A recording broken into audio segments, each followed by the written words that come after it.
Megan Fritts, very nice to see you. Nice to be here. Thanks, Dan. So, welcome to everyone in the Sophia audience.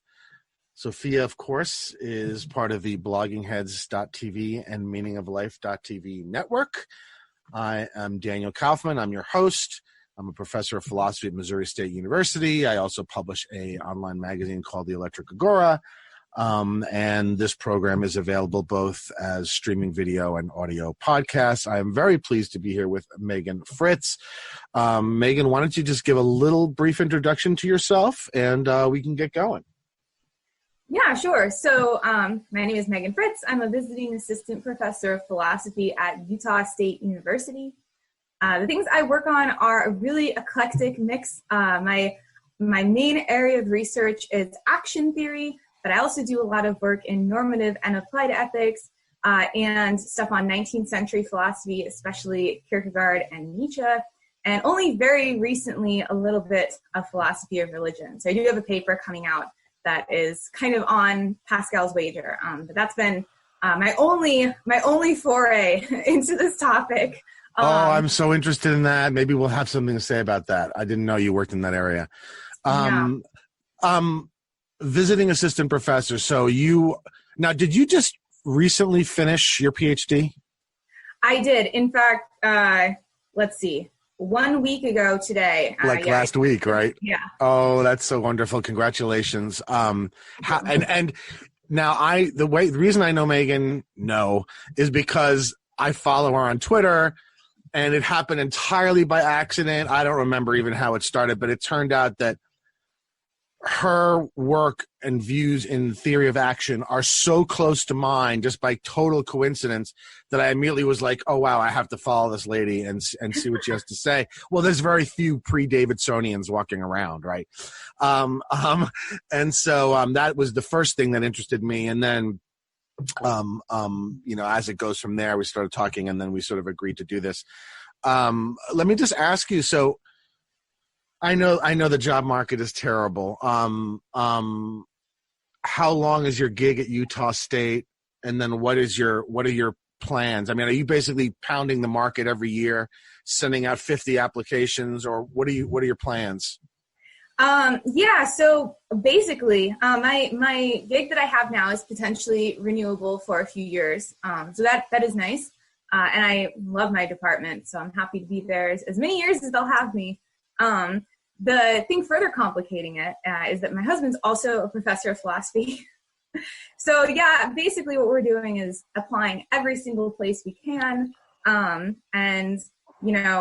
Just hoping that, yeah, it is. I mean, truly, as long as I'm just able to teach somewhere, I'll be happy. I don't really care about titles. So you're gonna follow his career path. In other words, as long as you can. In other words, I guess what I'm asking is, let's say you get the tenure track offer. Is he going to follow you and try to get gigs there, or are you guys basically going to go where he goes?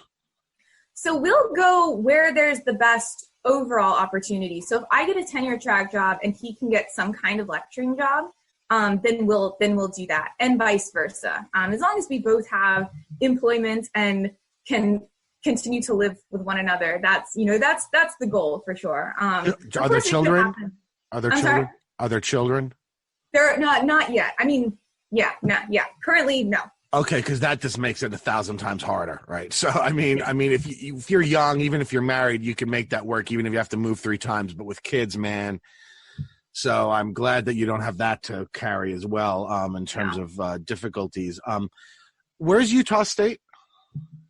Utah State is in Logan, Utah, which is way up north. It's basically it's very near the border of both Wyoming and Idaho. So it's northeastern Utah. So it's not near Salt Lake City. It's 70 miles north of Salt Lake. Oh, okay. It is pretty near then. Yeah. Even near enough to, like, if you want to go like to the theater or something that you need a big city for, you can just drive there. It's not prohibitive.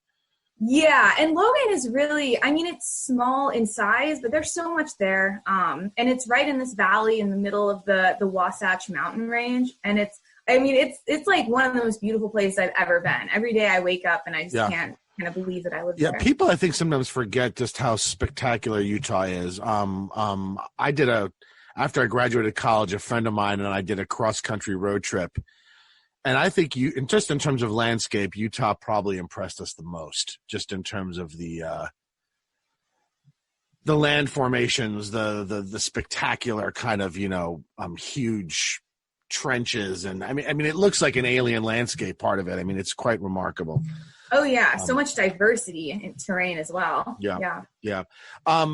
Is it as heavily Mormon? Is the school heavily Mormon the way the schools in Salt Lake City tend to be? The town is very Mormon. My students, I mean, I suppose the majority of them were raised Mormon. I didn't get the impression that most of them were themselves Mormon. I obviously didn't ask them. So no, I know, but in Salt Lake City, the presence of it is very manifest. And obviously, if you teach at Brigham Young, but I've even had people tell me that the University of Utah is quite heavily Mormon. So I just was wondering whether. But they were all very polite and respectful, which makes me think they're probably Mormon. They're probably not Italians. I just remember I used to teach in the South Bronx, and it was not quiet or respectful, but it was a lot of fun. Okay, so what we're here to discuss is, so Megan and I interact on Twitter, and I don't remember what this was. This was probably, she was talking to somebody, and because I follow her, it showed up. And then, of course, I had to put my 2 cents in, even though I wasn't part of the conversation, and then she reacted to me. Basically what happened was there was some ongoing conversation about the philosophy of religion that Megan was involved in.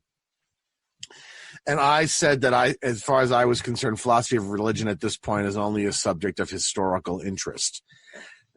And Megan did not agree with this. And so I then thought, okay, well, maybe there's something productive to discuss here. And so I contacted her privately. We did have a private dress rehearsal of this conversation to just make sure that there was something there and that we get along and all of that. And so that's what we're here to discuss. So, Megan, last time, I think when we talked privately, I was probably somewhat inchoate. So I can actually just say I have 2 reasons, right, why I think the philosophy of religion is purely of historical interest. So why don't I just lay them out and then you can set me straight. Okay. So first of all, let me make it very clear what I'm not saying. I am not saying that I cannot in any way understand people having religious commitments. All right. That's not what I'm saying. I take philosophy to be fundamentally a rationalistic inquiry. Okay. It's an inquiry that is concerned with questions fundamentally of rational warrant. All right. A lot of people, H.A. Pritchard in the early part of the 20th century basically argue that ethics is basically epistemology, right? It's how do you know what your obligations are, right? And I think you could make an argument that all of philosophy is shot through with epistemic questions. And so with it, the point I'm going to make about philosophy of religion is within the frame of philosophy. That is a rational inquiry, right? I am not concerned with going after non-philosophers and sort of interrogating their non-rationally grounded commitments. I'm not interested in that. That's not my point. So within philosophy, I don't think there are any rational grounds in the modern era to believe in anything supernatural. That's number one. Right? And number 2, because religion is concerned with the supernatural, there is no reason in the modern era to philosophically engage with religious questions as live contemporary concerns. All right. Let me give a 2B, right? Because there's really a third part to this, but it's related. There is really no longer room in the modern era, in my view, philosophically, to engage in substantive a priori metaphysics. That is to purport to discover substantive things about the world purely a priori. Right? So if all of that's correct, then you could see why philosophy of religion would be entirely of historical interest, because it's mostly concerned with things like proofs for the existence of God, and the like, questions like the problem of evil and, eschatology and soteriology and all of that sort of stuff. So that's my reason. Now, set me straight. What's wrong? Why am I wrong about this? Well, I actually will start out with a point of a semi-agreement with you on something, which is that, so I think that philosophy of religion is a credible current concern. But I think I share your worries about a lot of contemporary philosophy of religion. So please explain. Yeah, go ahead. Yeah, so I tend to think that in general, now I should preface this by saying I might be wrong about this, because there are actually very good atheist philosophers of religion like Graham Oppy, and philosophers of religion like Paul Draper, who was atheist. Now I think he's some sort of agnostic, who will say that the people have, or that will say that theists can be rational. You can rationally be a theist, even though, so they don't hold to any kind of view like there's one exclusive rational attitude that can be had toward any set of evidence. So they don't hold to like this uniqueness thesis. But because they reject the uniqueness thesis, they think actually there are rational theists and there's rational atheists. Of course, they have their reasons for rejecting theism. So I should preface this and say I certainly don't work in the area of like proofs for the existence of God. People far smarter than I do work in that area. Yeah, but look, we all teach this stuff, right? I mean, come on. I mean, it's hard to teach intro classes and avoid things like the cosmological argument and the ontological argument. I mean, it's hard to do history of philosophy and entirely avoid medieval, Augustine and Aquinas and stuff. And so, I mean, we're just having a sort of a conversation, educated but lay conversation. I absolutely, there is an entire sort of like subfield of philosophy in which professionals work in this area. But I am confident enough to sort of say what I'm saying to them too. In other words, I would say to Graham Oppy the same exact thing that I just said to you, right? And so, I don't think we have to be specialists in order to be able to engage with these subjects. Philosophy is not science. Okay. So the fact that you're a specialist is not like saying you're a specialist in organic chemistry and I work in botany. And so, I'm not expert enough to have this conversation with you. I don't think philosophy is like that. And so I'm not all that impressed, but the fact that somebody specializes, all that means is that they published a bunch of stuff in academic journals that 3 or 4 people have ever read, right? So, I mean, I it's not like there's this cumulative body of knowledge that's building like there is in natural science, in which there's this kind of collaborative division of labor.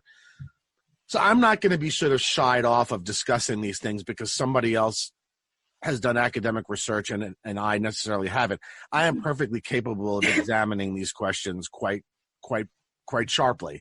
And so I think we should just not let that bother us. Yeah, well, so the only reason I brought this up is because the next thing I'm about to say is that I actually don't think philosophy of religion should focus on proofs for God. Okay, so what should it focus on? Well, I tend to think that people either have a broadly naturalistic, intuitive view of the world, or they don't. And that there's probably those are probably determined entirely by culture, by time in history, by other things like the area you grew up in, the family you grew up with, maybe the experiences you had as a child, and that philosophy of religion, what it should do, I think, when it's doing its best, is to take religious worldviews and put them under scrutiny, as well as making people,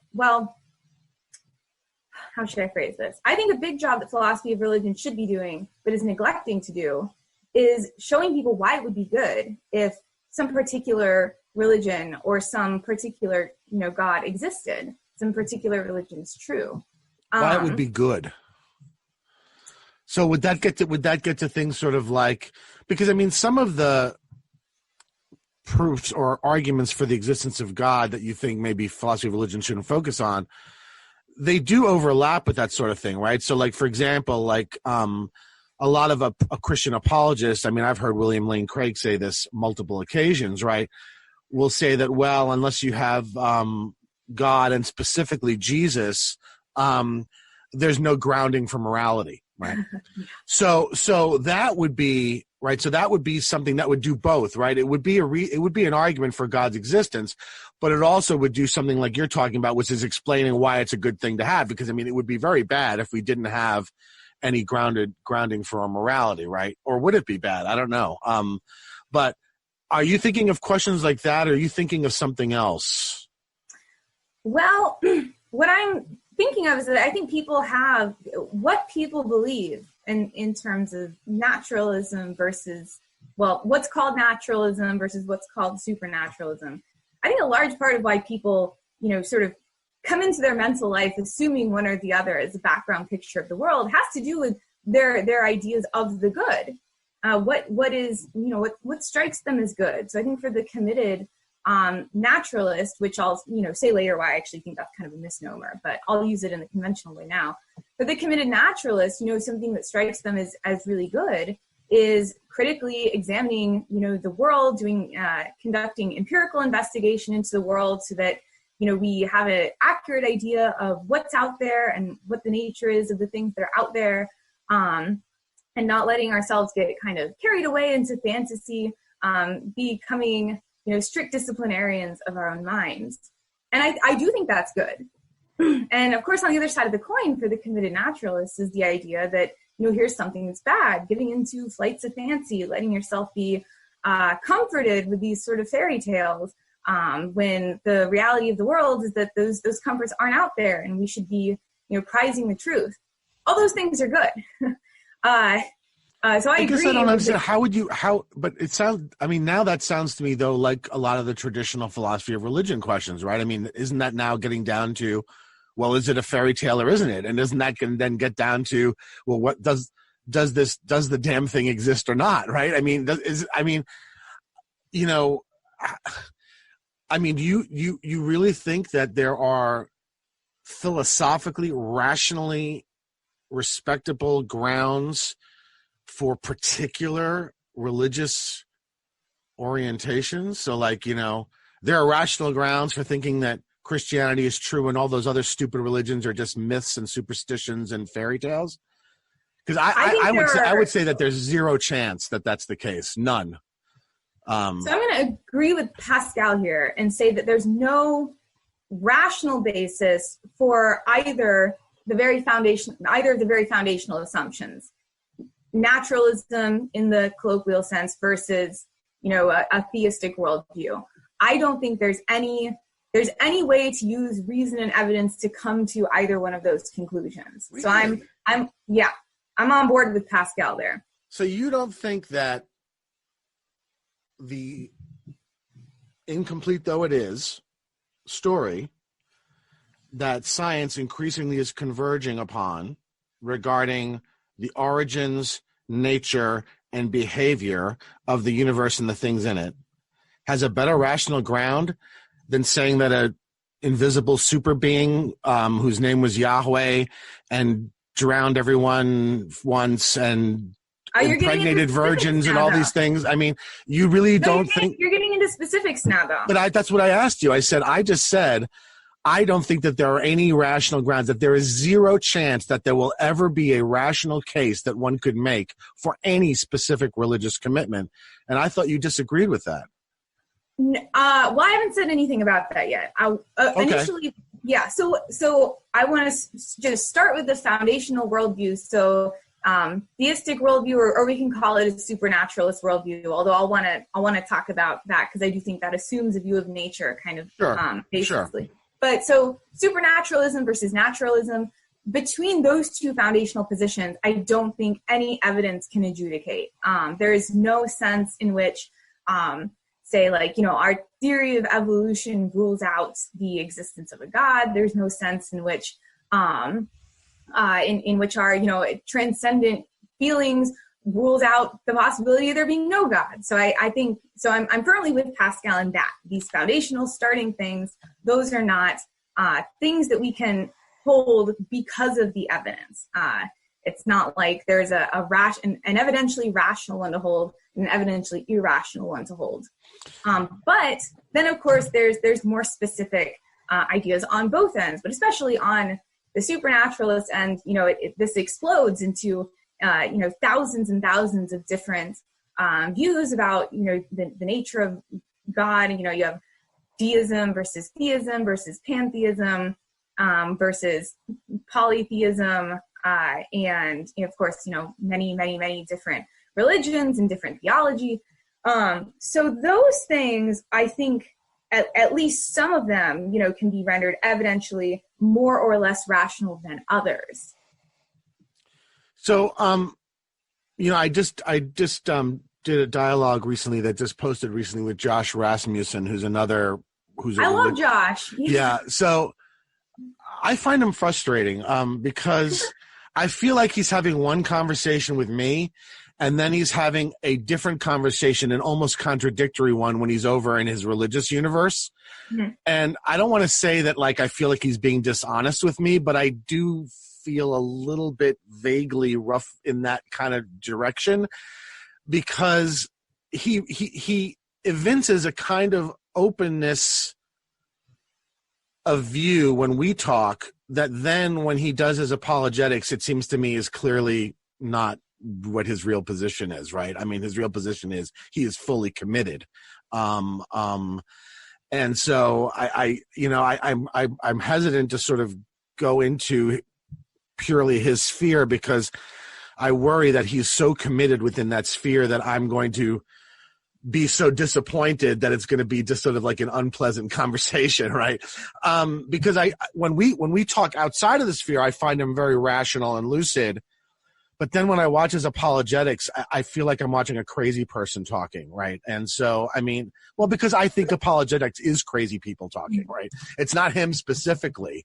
I think it's adults playing a game, the kind of game that otherwise you stop playing when you're about 6. But adults just keep playing it. And in this one area, everywhere else, the make-believe is over by the time they're past 6 and 7 years old. But the one fantasy monster that they still go on with as adults is this one over here. And I understand outside the philosophical sphere that all sorts of things come to play in terms of the commitments one makes and the lives one leads. But I'm speaking again within the philosophical frame. I just don't understand it at all. It represents a level of compartmentalization that I just could not manage, right? I could not manage, on Monday being very epistemically rigorous, and then on Tuesday talking about, fairies and ents and all kinds of bizarre stuff that don't exist, right? And that's essentially what I think apologists are doing. I don't see any more reason to believe any of the things they're talking about than I do when I read Lord of the Rings, okay? And so... Well, Josh he does engage in apologetics. He does quite a lot of it. I don't know if you've watched it. He has a wonderful book, How Reason Can Be to God, that has so many, as much as I don't work on or really fully understand many of these very intricate proofs for and against God's existence. From what I have to work up the guts to ask him about it. I'm just basically being a coward, is what I'm being. He's very nice. Oh, he's incredibly. The problem is not him; it's me. That's the problem. But let's talk about these foundational. The reason I raised him was because, I don't have any foundational commitments. I'm not a foundationalist, and I don't think that's another thing that we could talk about. But I don't think there's any good credible arguments for epistemic foundationalism. Like I said to him, I think of epistemology as entirely local. Is a local concern. In that sense, I'm very much with Wittgenstein. I basically think knowledge is a bunch of small villages. I don't think there is an everything, and I don't think there's a knowledge of everything, right? And so I reject, even the very impetus that leads you down these sort of theistic roads, I reject before I even start, because they all assume kind of totalities and hugenesses and necessities, and I need an explanation for everything. No, you don't. No, you don't. and it's even, not only do you not need it, but then when you invent invisible super beings to explain it, it's even worse, right? I mean, just leave it alone, walk down the street, get your newspaper, I mean, just like, but he's obsessed with these giant questions. And I never understood it. I do think that actually is partially temperamental and comes from, Judaism is very pots and pans. As a matter of fact, if you read the rabbinical literature, they strongly discourage metaphysical speculation. Because they think it's ungrounded. It just spins off in every possible direction. It's really unconstrainable. And it really doesn't have anything to do with your life on a daily basis, which is, what if you're going to have an ethos, it should govern how you live, not be about what's going to happen in a billion years or whatever. But I just don't. So when you say foundational, I ask myself, okay, so I don't have a foundation. I mean, if you ask me, are you a naturalist? I said, I don't know. I mean, ask me something specific. Do I think that there are parking regulations? Yes. Do I think they're physical entities? No. Does that mean that they're non-physical entities? No. Does that mean that they're entities at all? No. Do I think that there are super beings that you can't see? No. You know what I mean? In other words, I don't know why I have to have a view on any of those things. Yeah, I mean, I agree. So maybe instead of saying something like foundational beliefs or anything like that, I'll borrow a term from Charles Taylor and say spontaneous social imaginary. So just you gotta say what that is.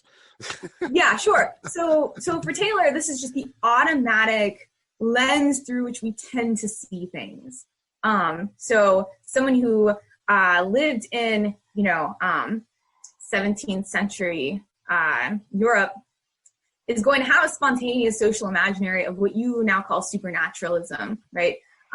People in even so, maybe actually, especially the ancient Stoics have this a spontaneous social imaginary of a very ordered universe, right? A determined, ordered universe, and so that means that none of our observations are pre-theoretic. They're all going to be filtered through this spontaneous social imaginary. And so whatever that is, so I think for some people, maybe it's a belief, maybe more for analytic philosophers who have kind of, spent their time philosophizing so much that they don't have any like spontaneous imaginaries anymore. They just have these reasoned beliefs maybe all the way down. But for people— I doubt it. Yeah, I mean, I also kind of doubt it. So I'm with you in that I don't want to say that I have any like things that are like, these are the things I believe and they're foundational. But I do recognize that I have spontaneous social imaginary. Often this shifts from day to day depending on even my environment. Am I at my parents' house? Am I by myself? Am I outdoors? Am I in my office? Am I in the classroom? But that there's generally people have one that is with them more of the time and affects even what their observations are, if that makes sense. It does. But how does it get me to there are invisible super beings that it's really important I know their characteristics and what they want from us? So I think really what you're asking me to talk about, which I think is a good question, and I probably haven't thought about it as much as I should, is the relationship between theism and religion. And I don't think it's, at least for me, and I'm certainly not your average philosopher of religion. And that I consider myself agnostic, even though I also consider. No, I didn't know that. I thought you were a Christian.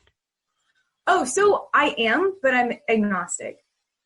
Okay, no, please, you don't have to laugh because I'm going to say something very similar to you, I suspect, but please tell me what you mean. So what I mean is that and possibly this is, because I'm an academic and I'm sort of alienated from my own thought life, but I have a hard time, ever having this like phenomenon as though I am very confident in asserting that I believe things about, what you call deep metaphysics. So I'm actually with you there. I think that's right. But I also think that I think the same way about saying that I'm very confident about naturalism or anti-supernaturalism. So I think religion doesn't depend on firm beliefs that there is a God or particular beings. I mean, and this might be something you're sympathetic to. I mean, Judaism typically, is very praxis focused, and whereas at least traditional Christianity is much more, credo. The way I think of it is in the Abrahamic religion. So Christianity is the most theological, Judaism is the least, and Islam is sort of in between, is the sense that I get. And in terms of being a Judaism, so I am very, very much identified Jewishly. I call myself a Jewish atheist. And so I don't believe anything supernatural exists. I don't believe that, the Bible recounts any sort of history or really tells you much about anything that actually happened. I think it's sort of like the Kalevala or like the Odyssey or something. I think it's primarily the national mythology of the Jewish people, that includes maybe some rough history in it, but probably not all that much the more we find out. As a culture, so for me, being Jewish is a little bit like being Irish or being Italian, right? I mean, so it comes with manners, mores, cuisine, an ethos, even a sort of kind of sense of humor. I mean, all these sorts of things, none of them entail anything supernatural whatsoever, right? I mean, they don't require there to be one single non-earthly fact, right? I mean, about anything, about us. And so I know that the word religion is in philosophy of religion, but my impression of the subject is that it's overwhelmingly concerned with theological questions, right? Mm-hmm. Now, maybe you're saying philosophy of religion should become more sociological. Now, I might go for that, right? But as it's currently done, that's not my impression. Yeah, I think philosophy of religion is kind of divided into two camps. One of them is proofs for or against just the mere, existence of supernatural beings or first causes or whatever, however, bold the proof is trying to go. And the other is theological. And yeah, I mean, the main reason that this is going to be hard for me maybe to talk about is that I have a hard time, I have a hard time knowing what people mean when they talk about beliefs in these kinds of things. I mean, I think I am a very Wittgensteinian in almost all of my philosophical intuitions. And when Wittgenstein is talking about these religious beliefs, he says, well, go ahead and believe. What harm will it do? Belief is just a submitting to an authority. So I kind of like that, especially for these things that, the firmest believer in theism is, I think, at least has to admit in their honest moments that they don't believe theism the same way they believe that, a table is in front of them. It just can't be the same kind of thing. It's interesting that you say that, because I don't know about philosophers, but a lot of apologists will say that. I know. I certainly don't want to defend. There's a guy on YouTube whose handle is Pine Creek, and he does this kind of Bogosian-like street epistemology on these poor religious people that are willing to talk to him, which I don't understand why any of them are.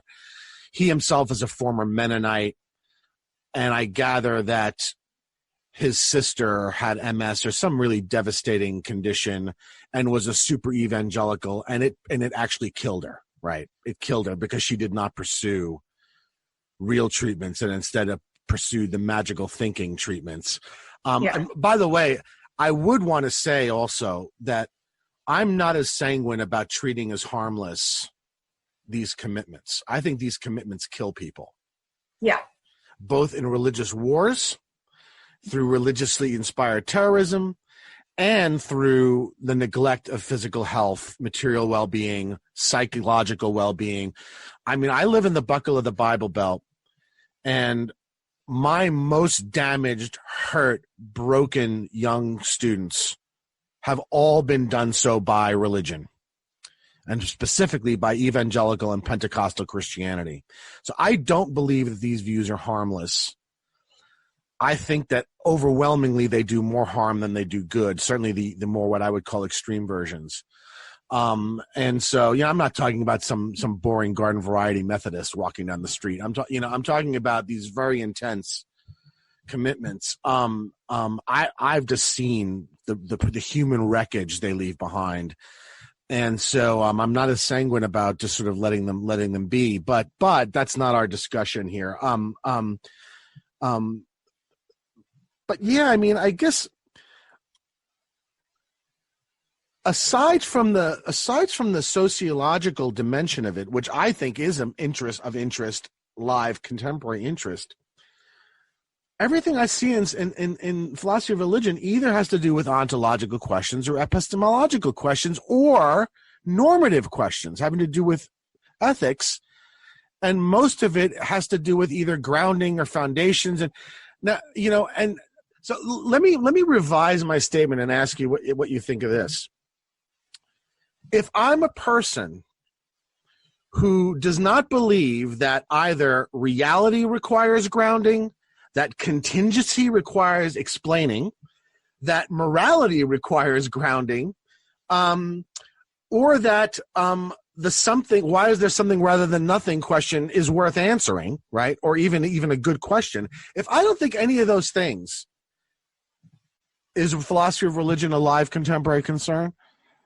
Because I'm wondering whether our argument is on those subsidiary issues, not on this one, right? You know what I'm saying? Because I think all the things I just said, I would say I don't think anybody needs to know or are not good questions. And so if you accepted all of those, would philosophy of religion be a live contemporary concern? Oh, yeah, I think so. I mean, I might accept most of those. So what's left? What's left? Well, I'm going to accept most of those. And the interesting thing that I think follows from accepting those is that it's wide open what might be true about the grounding of the universe. If it has one, if it does, what's the nature of it? So it's wide open. I think it doesn't have one and doesn't need to have one, and even asking whether it has one, it's dubious whether that's even a well-formed question. I guess what I'm saying is, supposing I think that none of those are good questions and thus don't require or deserve any philosophical treatment, is there still something left for philosophy of religion to do, or is it basically bound up with grounding these various very big total kinds of things? Well, I see. Let me ask you another question to get your position straight. So I think I'm with you that it doesn't require, that reality doesn't maybe require a grounding, maybe. But it seems like then you're also saying, and in fact, I think it doesn't have one. Is that right? Well, that's kind of tricky, because if it doesn't require, what I'm essentially saying, what I want to say really is that these are all bad questions. Mm-hmm. So in the sense that they don't have one, in the sense that there's no question to be answered, it's a bad question. I don't want to go as far as saying the question is ill-formed, but I want to, maybe if I used grammar in the Wittgensteinian sense, I would say it involves mistakes in grammar. Yeah. Maybe I would say in a Ryleyan sense that it involves category errors. Yeah. Maybe with regard to a Carnapian sense, I would say it's asking external questions that are of a form that really can only be asked internally, right?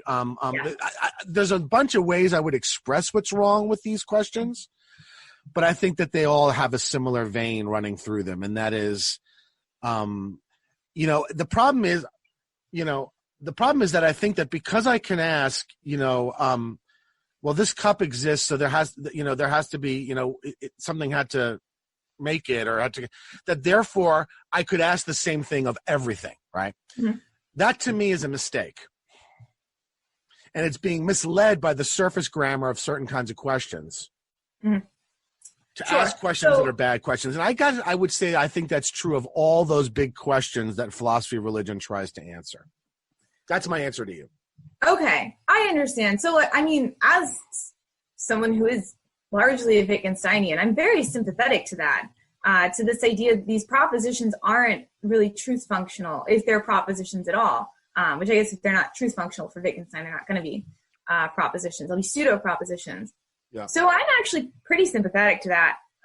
There are people doing philosophy of religion from the standpoint of Wittgensteinian grammar, notably Gabriel Citron at Princeton is doing really interesting work in this area, and I'm sure he knows many other people who are as well. Can you I'm not familiar with it, so are you able to even give a sketch of it, an impression of what it looks like? It would take approaching it from that angle. Well, is it sort of like treating religious language as kind of internal language games that have their own internal rules and all that sort of thing? And yeah, so back to what Wittgenstein said about, well, go ahead and believe. I mean, he, as you probably know about Wittgenstein, he was sort of drawn to Catholicism. Yeah, he had some very weird. Yeah, he's very much a self-hating Jew, of a sort that was pretty common in Central Europe, which was, fiercely anti-Semitic. And so it must have been very conflicting for him to come from a Jewish family. And at the same time, I always found his, I don't know if you've read the Culture and Value collection. So the Wittgenstein didn't publish books, obviously. But there's a collection called Culture that goes under the title Culture and Value. Oh, I actually have read things from that. Yep. Okay. So I've read that several times, and that's where he has all this sort of religious stuff and stuff about Christianity. And there's actually some pretty anti-Semitic stuff in there, interestingly enough, that reflects that kind of very anti-Semitic European Catholicism, especially Central European Catholicism of that period. So I view his views on this to be very eccentric. I mean, do you actually think that they sort of make sense? Yeah, I mean, within his frame. Yeah, so Wittgenstein has, I'm sure you also know, a very, I don't want to say a streak, but he had this idea that the most important things about human existence are unutterable. Right, that's the end of the Tractatus. Yeah. Right, and this was in fact his biggest sort of concern with Ramsey, as much as he loved Frank Ramsey's system. He's like, no, look, we have to retain a space for this extremely important aspect of existence that's simply unutterable. Yeah. So, I mean, I'm very drawn to this, and then as a result, I'm very drawn to his idea that belief about these kinds of things is mostly praxis, and maybe entirely praxis. It's the decision to be self-aware that no matter how you live your life, you're living it in submission to an authority of some kind, and then just the choice made, however it might make sense to you to make the choice about what that authority will be. See, it's funny. I go with Wittgenstein as far as even that statement in the Tractatus. But it then strikes me that there's something wrong with the idea that you would then take that as an opportunity to do philosophy, right? In other words, this reminds me a little bit of what I take to be the completely wrong-headed continental treatment of Kant, right? The Continentals, what they seem to fail to understand is that Kant is really not very different from Hume. And that all the stuff that they're trying to build up on top of it is exactly what Kant would have said was outside the limits of rational inquiry. So, what I would want to say is that when you reach that point, you're now in the territory of what Hume would call the sentiments, okay? Mm-hmm. The passions, right? but I wouldn't say that you were in a territory that then is fruitfully explored through philosophical investigation, right? Because philosophical investigation is by definition a kind of rational inquiry, right? And so, if it's the case that, that which cannot be blah, blah, blah cannot be said, it's then completely wrong-headed to then go start doing philosophy about it, right? I mean, that's just would be obviously, a mistake. And so if Wittgenstein's doing that, then I say, okay, that's where I get off the boat. Mm-hmm. I like Wittgenstein when he's kind of like a smarter Ryle. I don't like mystical Wittgenstein. I think mystical Wittgenstein is the least interesting thing about him. And so probably the most to do with his various mental illnesses, right, is what I think. His obvious mental illnesses, right. So I think my answer to this will tie back to something I said more toward the beginning, which is that I think philosophy of religion should focus more on axiology, should focus more on why it would be good for it to be true. And you were like, well, why would that sort of answer these questions? And so we've now come full circle, which is great because my comment on that will make more sense now. So I do like this idea of his that this kind of belief is just a willful submission to an authority in like the sort of, Jamesian self-awareness that we don't have a choice. We have to submit in some way, and Pascal as well. And that, how should we go about making the choice then about what picture of the world or what idea of the world to submit to live as though it's true, even if we don't have any access to, even if we can't speak of it in a way that's truth functional, we do live as though certain things are true. I think all of us do, and I think it's best to be self-aware of that. And so then that's why I think it would be good for philosophy of religion to focus on, say, what makes it the case that it would be good if Christianity were true, or Judaism were true, or Islam were true.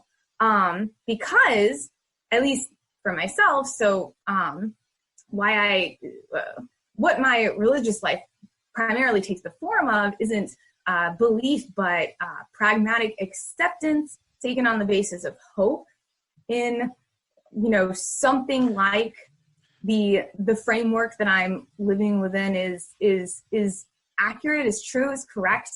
Can we take one of these? Can we take one of these examples specifically and look at it?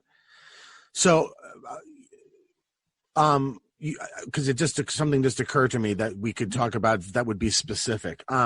So, within the frame of the question, what would be good to be true, right?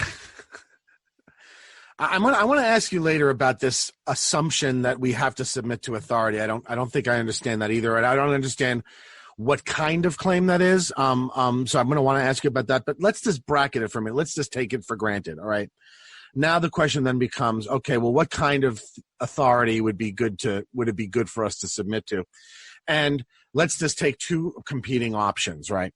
So let's take one is Christianity and the other one is Judaism. These are the ones I know the most about. I don't know enough about Islam to have an intelligent conversation about it. I know quite a lot about both Judaism and Christianity. I have a degree in history as well in philosophy, and I specialize in the Second Temple period, and I wrote an honors thesis on comparing the Pharisees, the Qumranians, and the early Christians. So I know quite a bit about this. So here's what a Christian would say as to why mine is the better kind of authority to believe in, right? And that's because we actually have an answer to the problem of suffering, right? And that is justice in the afterlife, okay? Judaism doesn't have that, right? But what if I, as a Jew, say back, that's very nice. The problem is there isn't any afterlife. And so justice in it doesn't happen. The reason our view is better is because our view leaves you with the tragic dimension of life, and that is actually what it is, right? And so unlike you, we are actually realistic about what the human condition is, whereas you are fantasizing about the human condition. Now, I don't see how that then gets adjudicated, right? There's no way to adjudicate that philosophically or any other way, okay? I mean, and so I guess I don't see how any of this is really fruitfully examined through philosophical analysis. This, again, seems to me to come down to, again, things that are entirely subjective and thus are not really fruitfully disputed, right? I mean, you and I could argue that forever, and there would never be any way in principle to resolve that dispute, would there? Well, so, I mean, how do I want to put this? So, I mean, if we're coming at it from a Wittgensteinian standpoint, then it's not open for someone to be like, oh, well, you know, sure, that would be nice, but it's not true. If we're assuming that these things are like pseudo propositions, they're not actually truth apt. Right. So I'm just posing as if when the guy dies, he went to heaven. I'm adopting a posture. I'm engaging in performances, whatever. Okay, fine. So now you say my performances are better than your performances, right? And what I want to know is, what's the basis upon which to adjudicate the relative merits of our performances? So It's going to come down to the same argument. I'm going to say that your performances are fantastical, unrealistic, and self-deluding. You're going to say that my performances are pessimistic and blah, blah, blah, blah, blah. We're having the same argument. Yeah, I mean, sure. I don't know that I think that it's more hopeless than sort of any other philosophical issue. I mean, like, you know, debates between different normative ethics systems seem like they kind of go the same way. You know, you have a bunch of cases, and the utilitarian's like, well, I got 6 of those right, and then, you know, the virtue ethicist is like, well, I got 7 of those right, and the Kantian's like, you know, whatever. Right. Yeah. Yeah. Well, no, but I mean, what you said is kind of actually really profound in that I'm famous, or no, that's the wrong word. Amongst the 4 people who know who I am, I'm known for claiming that most of the major philosophical subjects suffer from radical indeterminacy. Which is why I think that there should be much less philosophy published, because the amount of it that's being published, in my view, operates under the misimpression that these things actually have concrete answers that deeper and deeper and deeper dives are going to get you to. And what I find is that usually by the second or third time around, most of what's useful has been exhausted, and after that, it's diminishing returns. So I have very strong views just about the way the whole discipline has been going. But if what you're now saying, I mean, really is kind of strong in that if I think that of all of philosophy, then you're right in that philosophy of religion's no worse off. That all of it is performances, right? Now that's really interesting and very deep, and I'm not speaking facetiously. So do you want to maybe follow that along a little bit? Does that diminish philosophy? It's certainly not what people thought it was, right? We're all engaged in these kinds of performances, right? That really don't have any adjudicating principle or now should that change our feelings about philosophy? Are we giving a lot of false marketing? Well, yes. We agree on that. We are giving a lot of false marketing. But do you think that in a sense, is that what you're saying, that philosophy of religion is no worse off than the rest? It's all like that, man. Is that what you're saying? Yeah, I mean, I think so. When I say that I'm an agnostic, I don't even just mean religiously. It sort of is a kind of deep part of who I am that I at least feel like, and this could of course be part self-deception, but as though I can kind of, see the pull of so many different beliefs, so many different worldviews, and in such a removed way that I'm just sort of at this impasse where I have to pick one to be able to do anything, to be able to act at all. And so maybe part of what I think philosophy is good at is putting people there. So I mostly agree with your critiques of sort of, unreflective theism or even moderately reflective theism. I just think that it applies equally to all other, what Taylor calls spontaneous social imaginaries, and that really, living well is much less about this sort of airtight theoretical reasoning, and a lot of it is voluntary. There's a lot more voluntarism than people think. It's interesting. I'm really quite kind of a little overwhelmed by this, because I now see something that I just didn't see, and that is that all this time I've been sort of holding something against philosophy of religion that actually is not consistent with my own view of philosophy, right? I've been acting like philosophy's better off otherwise, when everything I've been saying about philosophy over there when I'm over there would suggest it's just as badly off. And so I'm actually sort of having to think in real time now about this. In McIntyre's book, go on. That's fine. Oh, I'm sorry. No, you go on. This has to percolate, so please go on.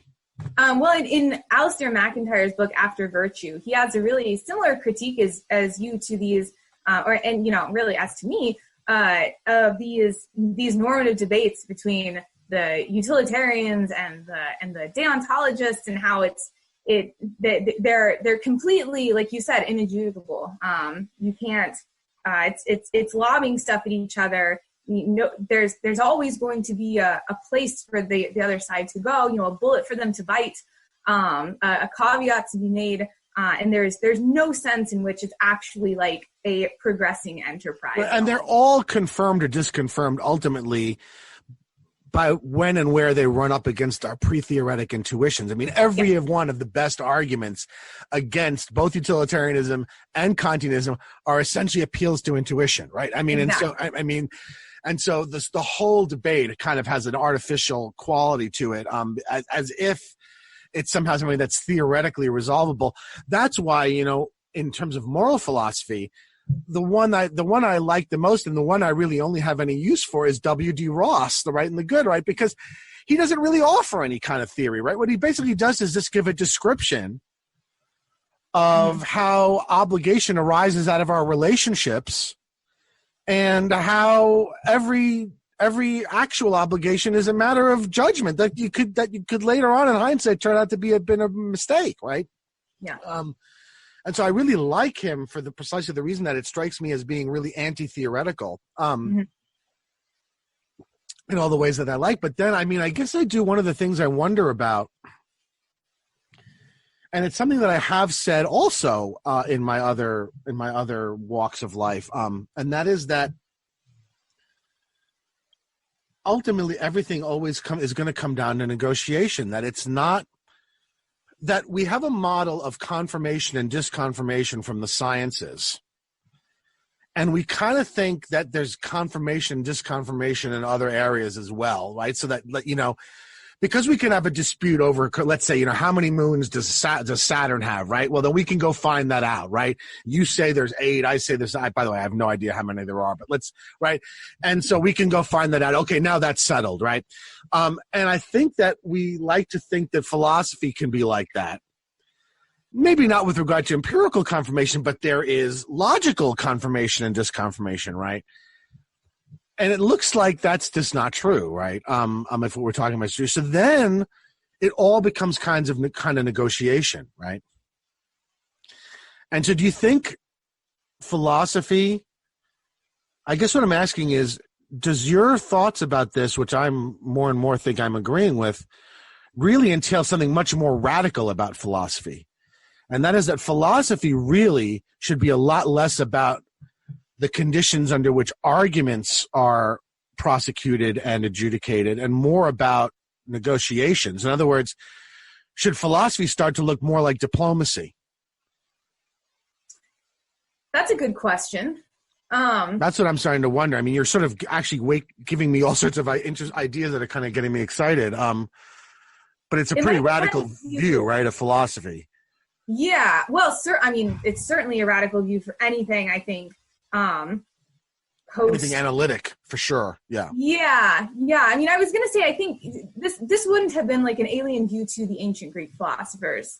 I think for a lot of them that would have made sense, right? You see like the Epicureans, have like a very pragmatic approach to their worldview that is one that you might call, something that has been arrived at through negotiation. I might call it something like, refer to it more as something that's been arrived at through axiology. They have some idea that living this way is good, they have to pick one, and they're like, well, this seems like, to me, it has the best chance of being like the good way to live.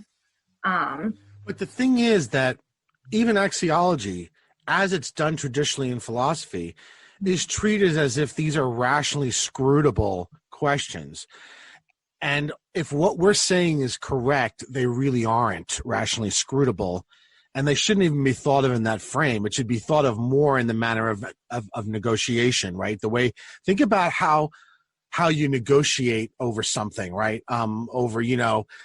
God forbid, you have children and you get divorced and one of you is Catholic and the other one's Jewish, and you're trying to negotiate how the hell you're going to handle the holidays, right? That's a very different process from a rationally scrutable presentation of premises and evaluations of relationships of premises to conclusions, etc. That's what I'm getting at is, should philosophy's whole profile be different in a sense, if what we're saying is true? Well, I certainly think that so maybe we should more closely define what we mean by rational scrutiny. Rational scrutiny is something that's divorced from details about the individual person. Right. I think that's a hopeless project. Because the province of the rational is the general, not the particular, right? I mean, that's just a sort of a basic thing about it, right? All rational inference has to do with generalizations, right? Right. There's no rational treatments of particulars, right? Those are particular. Yeah. So I can be inconsistent, and I can figure that out through a kind of rational scrutiny. But this idea that I can like completely divorce deep things about me, like my spontaneous social imaginary, like my, whatever my intuitions are that won't be dislodged about certain things. The idea that I can completely divorce myself in that way is, I think like a fantasy that needs to be given up, because it's a falsehood that we keep perpetuating that's really getting us nowhere in a lot of these cases. I mean, in the realm of logic, sure, go for it. In the realm of ethics, I think it's not only is it unachievable, I think it would be undesirable if it were achieved. I think to try to achieve that is to just mistake the project of a lot of these things that we're trying to do. But if you think about how philosophy is done in the mainline tradition in these areas, it is essentially the application of logic to all of these questions. Right. And if what we're saying is true, that's fundamentally a mistake, right? I mean, that sort of misunderstands what the activity actually is. And I find that really interesting and provocative. I'm wondering whether there is one specific area in which this has been fully articulated. I don't know if have you read Bernard Williams' essay, The Human Prejudice? It's from his last collection. It's the one about Singer and about veganism, about moral veganism. I haven't, but I'm wondering if he goes a similar route as his against utilitarianism. Okay, so I'm just gonna. This is easy. I mean, it's not hard. What basically Williams does, the first thing he does is he talks about humanism, and how it was expressed both in a positive form and a negative form. So he says, Luther is also a humanist, right? Human concerns are still central. It's just that we're terrible, right? As opposed to, Erasmus, right? And then he talks about Singer, he basically attributes to Singer the effort to sort of examine questions of value from a neutral position. Okay. That's how you get the sort of the speciesism and all this sort of stuff. And what Williams says is that Singer is completely self-deluded, right? And that he's self-deluded because what he doesn't understand is that his own utilitarianism not only is not an expression of a neutral position, it is actually an expression of human prejudice. Okay. Yeah. The same thing with Kant, right? It is not an accident that both what Kant and Mill take to be supremely valuable are things that matter to us. Right? We care about autonomy. We care about suffering. I have no idea what a freaking crab value. You know what I mean? I mean that's just. So when we're worried about the crab suffering, that is an imposition of the human point of view. Mm-hmm. Right? That is an expression of the human prejudice. It's not a neutral judgment. So I like that.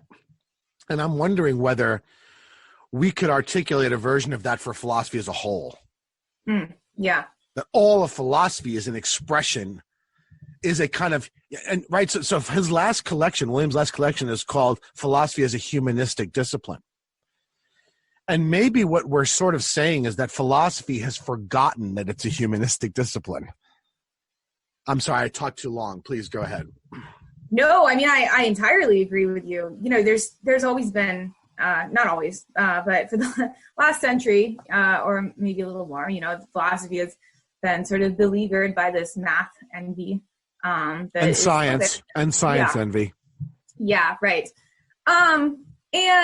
And certainly, I mean, it sounds like there's a lot of similar themes to his argument against utilitarianism in the dual essay with Smart.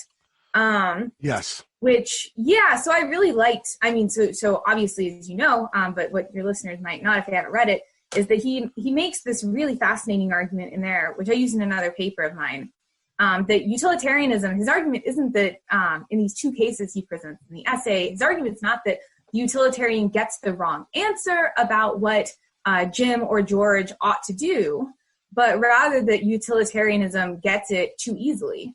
It gives you an immediate answer, which to Williams shows that utilitarianism actually isn't capturing the human experience of being a moral agent. And right, so I think this is kind of a universal problem in so many areas of philosophy where we forget that we're, you know, something that is present in our inquiry is human, you know, cognition and experience of the ideas of the propositions that we're discussing.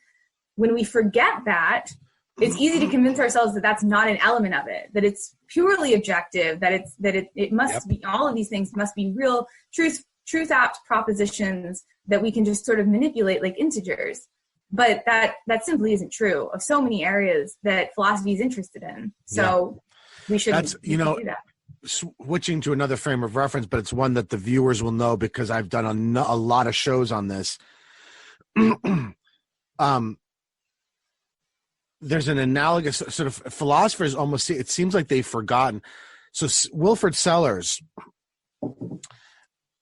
in my view, if you read correctly his paper on the scientific and manifest images, ultimately concludes that the manifest image is fundamental. Mm-hmm. And the reason that that I say that's the correct to read it is because if you read it carefully, there's a certain point at which he makes it very clear that the scientific image always winds up being interpreted in terms of the manifest image, right? That's why, and the way I phrase this is, that's why scientific inquiry is narrational, right? If we weren't interpreting the scientific image in terms of this manifest image, science would just be a bunch of statistics. Like if a computer did science, it would just be statistics, right? The fact that we even talk about origins of this and where this comes from, and that's already kind of an interpretation, right? In human terms. And so I do think that this idea has been expressed a number of times across in a number of different places, but somehow there hasn't been a complete digestion of the idea with regard to philosophy as a whole. So for example, with regard to epistemology, I think you could very easily make this kind of Williamsy point in epistemology. And if you can do it in epistemology, you can do it in ontology. And if you can do it in ontology, you can do it elsewhere. So I just wonder whether there's almost room for a kind of a new wave of proto-Wittgensteinian thought, right? I mean, maybe now's a good time to sort of say, hey, wait a minute. this whole enterprise, we had this conversation about this whole enterprise about 100 years ago. Looks to me like we need to have it again because everybody's kind of back to doing this bullshit view from nowhere stuff, right? I'll give you the last word because we're over the hour, so I don't want to test everybody's patience, but I'll give you the last word on this. My last word will just be one of, hopeful agreement. I mean, I would certainly love to see that. I think Wittgenstein is still, sort of a cursed word in analytic circles right now, which I think is unfortunate for, so many reasons that you've articulated already. But yeah, I mean, I would be so on board with that. So, I mean, part of my project, of course, is trying to articulate a semantic theory of action in the vein of Wittgenstein. But, an uphill battle is that what you have to do when you're writing this stuff is you have to be the one to initiate the paradigm shift.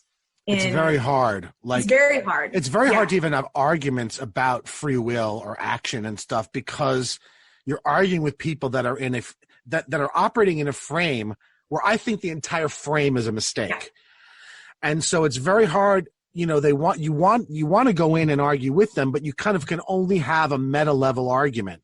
Yeah, right. Yeah. You need that thing that triggers the Gestalt shift.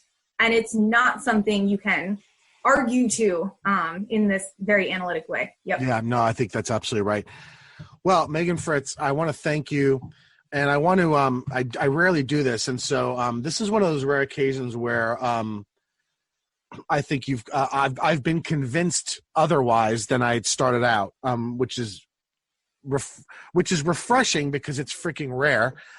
So I really want to thank you on this. Not only was it a great conversation, but I actually kind of got me thinking about this in a way that I hadn't before, and actually have given me a whole bunch of ideas, which is, I find the best thing about conversation. I don't know about you, but I love to write, but to me, the ultimate place where my best ideas come from are out of conversation. I don't know if that's the same for you.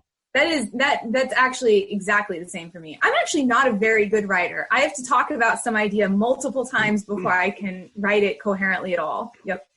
Well, but you're very young still. Excuse me, and you're very new. Writing is one of those things you just get better the more you do it. Yeah. So I used to write in a very stilted academic sort of way. And then the older I got, the more I kind of made myself read a lot of non-philosophy, like a lot of literature. I made sure that I never just started reading too much philosophy. And so then as the literary values became more important to me, I started to pay more attention to my writing as a stylist. And now I would say that I get as much pleasure in writing from the style, from the wordsmithing as I do from the content. To me, there's really a joy in just crafting a really good sentence. Yeah. I don't care what it's about. But a sentence that has punch and snap and a little jazz and maybe is a little bit naughty or whatever, I really like. But in terms of the best ideas, they always come from me out of conversation. And so I've actually found isolation to be very, very difficult. Yeah. And so I've been actually doing more of these kinds of things just because I'm starving for conversation. Anyway, thank you very much. And I wish you the best of luck in what's going to be, I'm sure I don't need to tell you, a very hard job search as you go forward. And I wish the both of you the best of luck in it. And I hope I'll speak to you again. Yes. Thank you, Dan. I had a great time. Thank you so much for having me on. All right. Take care.